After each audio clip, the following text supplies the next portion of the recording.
Hello students, welcome to back in my class Sanskrit class 8. Today I will teach you grammar व्याकरण। अभी तक मैंने आपको lesson 4 आपको मैंने कंप्लीट कराया, जिसमें कि सभी क्वेश्चन आंसर और एक्सरसाइजेज जो भी हैं आपकी बुक में मैंने आपको करा दिया है। आज कोई लेसन आगे न शुरू करके कुछ मैं व्याकरण का पार्ट ले रहा हूँ, ग्रामर, और उसमें से पार्ट टॉपिक है आपका संधियाँ एवं उसके भेद। संधियाँ एवं उसके भेद। संधियों के बारे में, संधि जो होता है, संधि दो पदों के मेल को संधि कहते हैं, और संधि की मीनिंग होता है जोड़ना। जोड़ना मीन संधि। जैसे मुर प्लस अरि मुरारी, कवि प्लस इंद्रः कवींद्रः, तो कवि और इंद्र मिल करके कवींद्रः हो गया, मुर और अरि जुड़ करके मुरारी हो गया। तो संधि का तात्पर्य जोड़ना होता है, दो पदों को जोड़ना ही संधि कहलाता है। अब मैं आपको बताऊंगा कि संधि कितने प्रकार की होती है। संधि जो होता है, संधि जो है 3 प्रकार की होती है। संधि के 3 भेद हैं। 3 भेदों में नंबर 1 है स्वर संधि, नंबर 2 है व्यंजन संधि, और नंबर 3 है आपका विसर्ग संधि। तो स्वर संधि, व्यंजन संधि और विसर्ग संधि। अब स्वर क्या होता है? स्वर के मामले में आपको स्वर को के बारे में बताना है। तो जो स्वर जो है भाग, सबसे पहले मैं आपको बताता हूँ कि वर्ण किसे कहते हैं। भाषा की सबसे छोटी इकाई जो होती है वह कहलाती है ध्वनि। ध्वनि जो है वह छोटी इकाई है, जिसका विच्छेद नहीं होता, जिसके कोई टुकड़े नहीं किए जा सकते, और ध्वनि को ही हम वर्ण कहते हैं। तो वर्ण वह ध्वनि है जिसकी टुकड़े न किए जा सकें, वह वर्ण कहलाती है, वर्ण कहलाते हैं। और वर्ण मौखिक लिखित रूप से जाना जाता है, इसका वर्ण लिखे भी जाते हैं, लिपिक रूप से उनकी लिपि होती है। लिपिबद्ध ध्वनि को हम वर्ण कहते हैं, ध्वनि को ही हम वर्ण कहते हैं। सीधी सी बात है, समझ लें आप। अब वर्ण के भेद, वर्णमाला में आपने पिछली कक्षाओं में पढ़ा होगा कि वर्णमाला में स्वर और व्यंजन 2 आपको मुख्य रूप से बताए गए होंगे।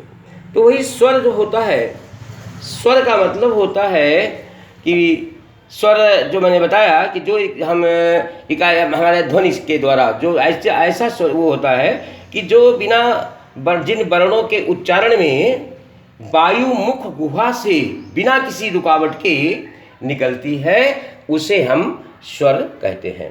तो स्वर क्या होता है? ऐसी वायु मुख के अंदर से बिना मुख गुहा का मतलब मुख के अंदर का पूरे भाग, उसमें से कोई भी स्वर अगर हम बोलते हैं तो वो बगैर टच किए हुए अगर निकलती है तो वह स्वर होता है। तो स्वर के बारे में मैंने बताया आपको कि स्वर किसे कहते हैं। स्वर की परिभाषा में आप लिखेंगे वही कि जिन वर्णों के उच्चारण करने पर वायु जो है मुख गुहा से बिना किसी रुकावट के निकलती है, उसे हम स्वर कहते हैं। अब स्वर के बारे में आपने जान लिया, वर्ण के बारे में आपने जाना। अब मैं आता हूँ कि स्वर जो हैं वो 2 प्रकार के स्वर कहलाते हैं। तो स्वर मैंने भी आपको बताया था, संधि के 3 भेद हैं। नंबर 1 स्वर संधि, नंबर 2 व्यंजन संधि, नंबर 3 विसर्ग संधि। ये 3 संधियों के बारे में मैं आपको सबसे पहले जो है आपको स्वर संधि के बारे में बताऊंगा। इस स्वर संधि इसीलिए मैंने आपको बताया कि स्वर क्या होता है। स्वर के भेद दीर्घ स्वर और हैरस्य स्वर। दीर्घ स्वर, दीर्घ माने जो बड़े अक्षर होते हैं, जैसे बड़ा आ, बड़ी ई, बड़ा ऊ, री, ए, ऐ, ओ, औ, ये दीर्घ स्वर है।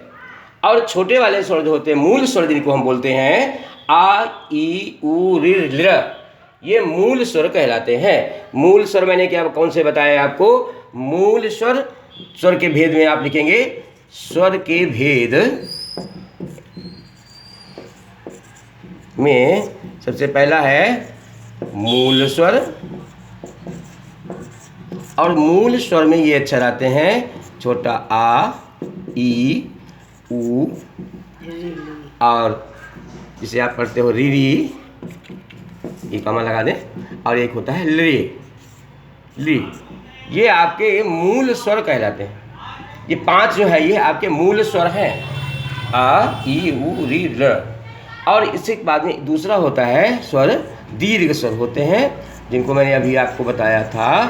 दीर्घ स्वर में आपका आता है बड़ा आ, छोटी बड़ी ई, बड़ा ऊ,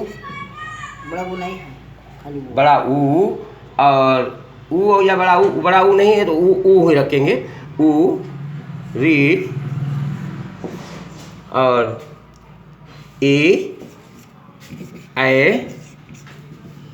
ओ, और औ।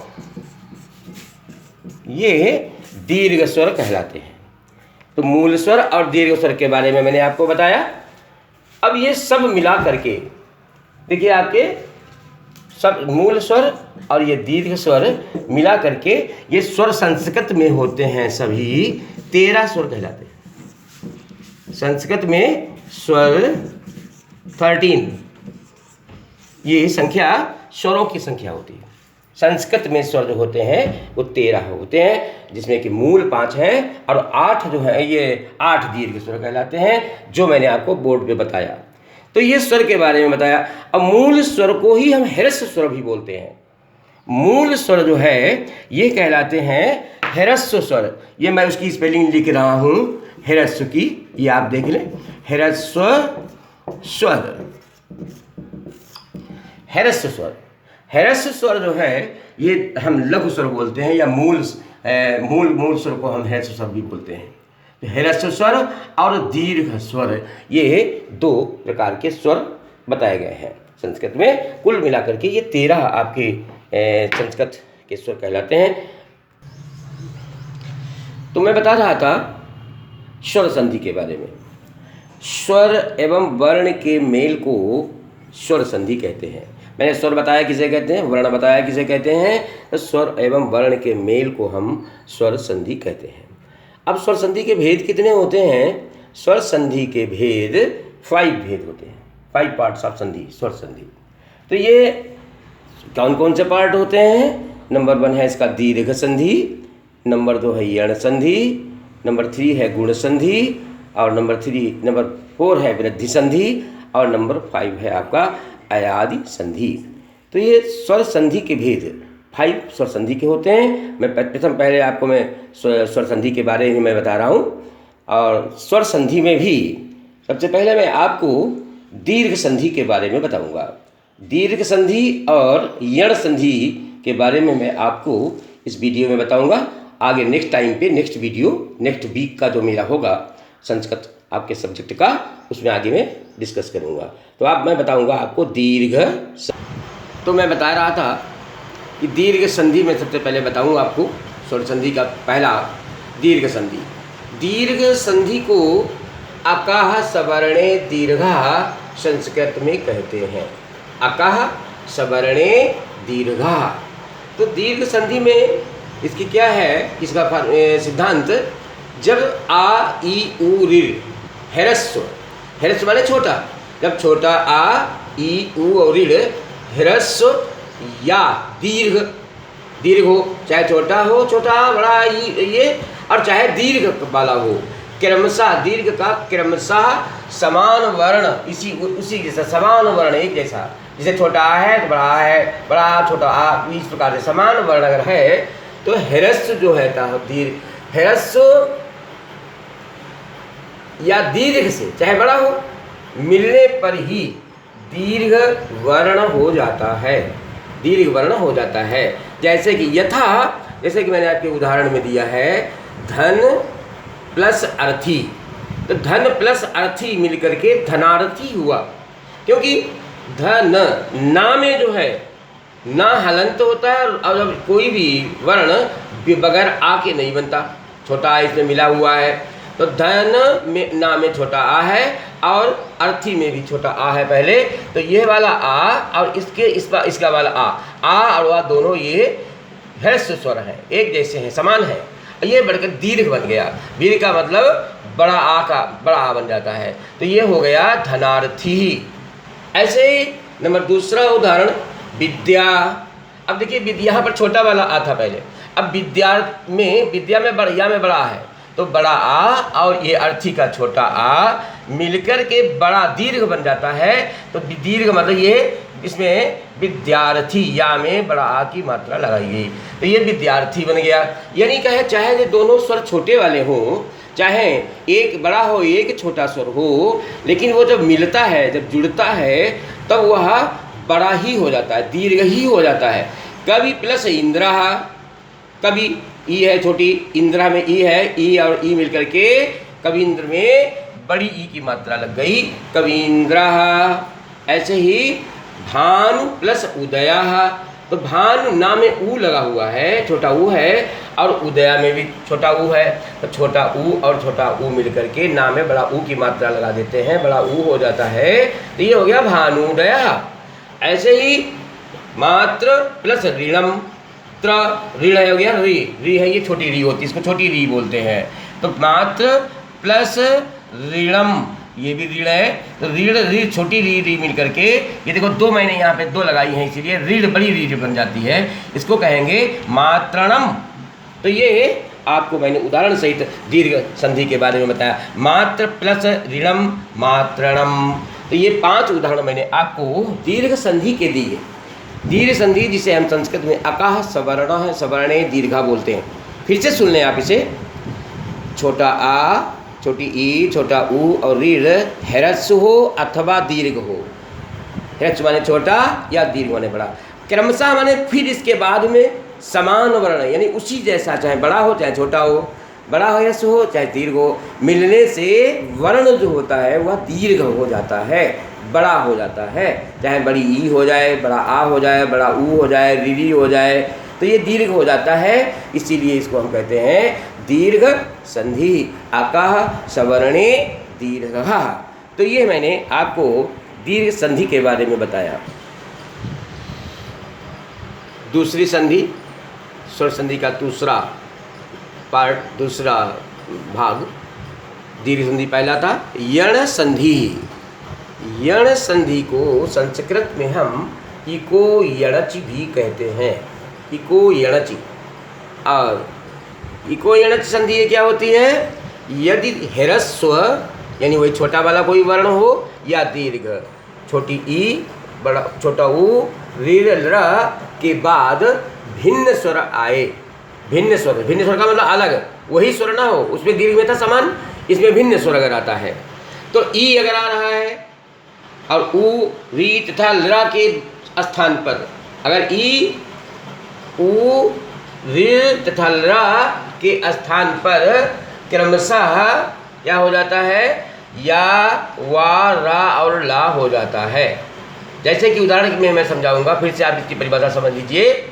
यदि ह्रस्व या दीर्घ ई ऊ ऋ ल के बाद, यानी चाहे ह्रस्व हो या चाहे दीर्घ हो, इनके बाद भिन्न माने होता है अलग। अगर इनसे भिन्न अगर कोई स्वर आ रहा है आगे, तो यह इनके स्थान पर क्या हो जाता है? या वा रा ला हो जाता है। जैसे कि नंबर में देखें, यदि प्लस अपि, यदि प्लस अपि में ई जो होता है, ये छोटी ई है, यहाँ पे छोटी ई के बाद ये छोटी ई नहीं, भिन्न बताया था, कोई स्वर आता है आ गया, अगर ई के बाद में आ आया तो ये या बन गया, ये हो गया यद्यपि। ऐसे ही सेकेंड मधु प्लस अरिहि, मधु में धा में छोटा ऊ की मात्रा है और उधर अरि है, अरि में आया है, समान नहीं है, ये भी भिन्न है। तो मधु प्लस अरिहि मिलकर के ये वा हो जाता है। जब इसके बाद में आता है मध्वरि, ये मध्वरि हो गया। ऊ के बाद जब भी आएगा कोई छोटा आ हो चाहे बड़ा आ हो, वा बन जाता है। प्रति प्लस एकम, ती में छोटी ई है प्लस एकम, ई है उधर, एक इधर ए है, तो या बन गया। ई के बाद में जो भी अगर कोई दूसरा असमान आएगा तो या बन जाता है। जैसे यद्यपि में देखो, और प्रत्येकम में देखिए प्रत्येकम, ये हो गया आपका प्रत्येकम। ऐसे ही ल प्लस आकृति ही, री है, ला में री, ये री है, और ये आकृति में बड़ा आ है, तो री और आ ये भिन्न भिन्न दोनों स्वर हैं, ये री बन जाता है, री ये बन जाता है तुम्हारे ला बन जाता है, लाकृति ही। ऐसे ही मात्र प्लस आदेशः, मात्र ऋण प्लस आ, बड़ा आ है, समान नहीं है, तो मात्र प्लस आदेशः मिलकर के मात्रादेशः, मात्रादेशः, आपकी बड़ी मात्रा और मात्रादेशः। तो इस प्रकार से ये या हो गया, या हो जाता है, वा हो जाता है, रा और ला हो जाता है, जो ये इको यणचि संधि कहलाती है, यानी यण संधि ही। तो ये मैंने आज आपको इस वीडियो में व्याकरण मैंने इसमें आपको बताया, संधि के बारे में, स्वर के बारे में बताया, स्वर किसे कहते हैं, वर्ण किसे कहते हैं, स्वर के कितने भेद होते हैं, और 13 भेद संस्कृत में बताए गए। 13 स्वर होते हैं और स्वर के भेद होते हैं 2। पुनः सुन लीजिए, ह्रस्व स्वर और दीर्घ स्वर। ह्रस्व स्वर के बारे में मैंने आपको बता दिया, दीर्घ स्वर के बारे में बता दिया, और उसके बाद मैंने बताया इस स्वर संधि के भेद, स्वर संधि के 5 भेद अभी बता रहा, दीर्घ, यण संधि, गुण संधि, वृद्धि संधि, अयादि संधि और आपके अयाद संधि। हाँ, ये 5 आपकी ये स्वर संधि कहलाती हैं। तो ये मैंने आपको बताया, और मैं आपको ये भी बता दूं, इसके ऊपर मैं आपको कुछ एएसएम के क्वेश्चन मैं आपको दूंगा, आपको करने होंगे आंसर शीट पे, एएसएम शीट पे। और इसके पहले भी जो आप लोगों ने कार्य किया, अपने लेसन 4 हमारे समाप्त हो चुके हैं संस्कृत में। आज मैंने आपको व्याकरण बताया, इसके आगे जो पार्ट इसके रह गए हैं ये संधि के 3 और भी, उनके बारे में अगले वीडियो में मैं आपको पुनः बताऊंगा। और जो आपकी टेस्ट नंबर ये है 96 है संधि बुक में, संधि के बारे में आप इसको देख लेंगे।